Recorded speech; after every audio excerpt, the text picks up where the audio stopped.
Hello and welcome to our reviews. Today we'll be reviewing the Iron Giant remote-controlled Iron Giant. So yes, this is made by Trendmasters, and it's also very similar to the Dexter's Laboratory remote control walking robot. Very similar controller, and basically the same thing. Shoots missile out of his chest and walks forward on little feet with roller thingies on the bottom of them. He has a little bit of articulation and comes with a tiny magnetic Hogarth to hold in his hand, and he's also voiced by Vin Diesel. Well, the figure's not. It doesn't actually have any sounds that are words. It has some sound effects whenever you make it walk, but it's not words. So yeah, let's just go ahead and look at the articulation, detail, and all of those sorts of things. Alright, here we have our Iron Giant. He's got his head up here, which we'll zoom in on in a minute. He has his very bulky upper torso area here. Lots of little detailing, rivets, things like that. This is his chest piece, which opens up, and also has a mechanism to make it open up, and this is like it looks like a power core or something like that. I haven't seen the Iron Giant in a long time. I may actually watch it today. And this is actually the missile that he shoots out. It doesn't look like a missile to me. It looks like a power core of some sort, but like I said, I don't remember. So yeah, that is in there, and it is green, and has the most colorfulness to it of anything, and it also is just fired out. Here. Go in there. Damn you. There, okay. It has stayed in there now. Okay?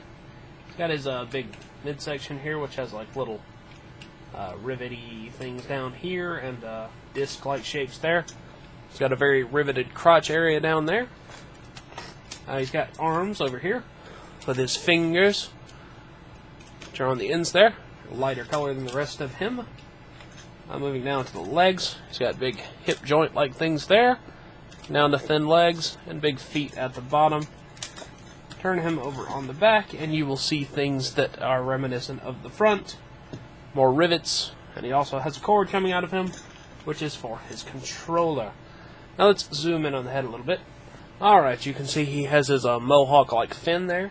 He has some fairly nicely detailed eyes. They're like little lenses over green, and they have like little circles in there. He has his jaw here, and he also has the little ding in the top of his head there, like he should. So that is cool. Also, his eyes do light up, so let's just show that real quick.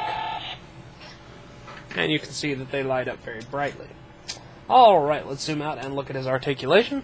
Alright, articulation-wise, he's not terrible, but being an electronic thing, it's not really great. He has nothing in the head, probably for the eye light thing. He's got some ratchety shoulder joints, and he has a cut right below that. He has a elbow joint, which will go either way. And then he also has some finger joints, which is cool. I actually thought that was a weird thing to find on something like this, but it's nice to have some finger joints. His legs and his ankles and things, they move, but they are like part of the mechanism, so they don't really move for you moving them. I mean, you could use them like joints, but you might break something, so I wouldn't suggest it. Alright, now that we're done with the articulation, let's take a look at his features really quickly. Alright, here is his controller. It has one button for walking and one button for missile firing. Let's show him walking real quick.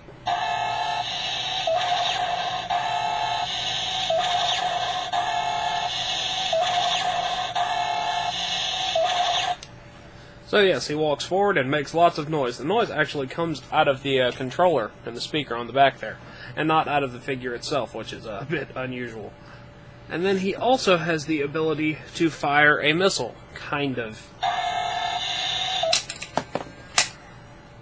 See, his doors are supposed to open and it's supposed to fire out, but they seem to be a bit badly timed, so it doesn't usually come out very well. As you can see, it didn't really come out all that well. That time it just sort of fell out. I've done it several times and it just not come out at all, but as you can see, it just opens the door and it's supposed to fire the missile, but it doesn't really work all that well. Alright, now that we've looked at his features, which are okay, but they're not the best thing ever, let's look at his one accessory. His one accessory is this tiny magnetic Hogarth. It will attach to either his shoulder or either one of his hands via that little magnetic base, and there being some metal inside both of those things. Considering its size, it is very nicely detailed, and I believe it is pretty close to being in scale, as the Iron Giant was supposed to be quite massive, and he is seemingly very massive compared to Hogarth. So yeah, that's all the accessories, everything like that. Let's move on to the packaging. Alright, the packaging is a fairly standard large windowed box. You got your big window here.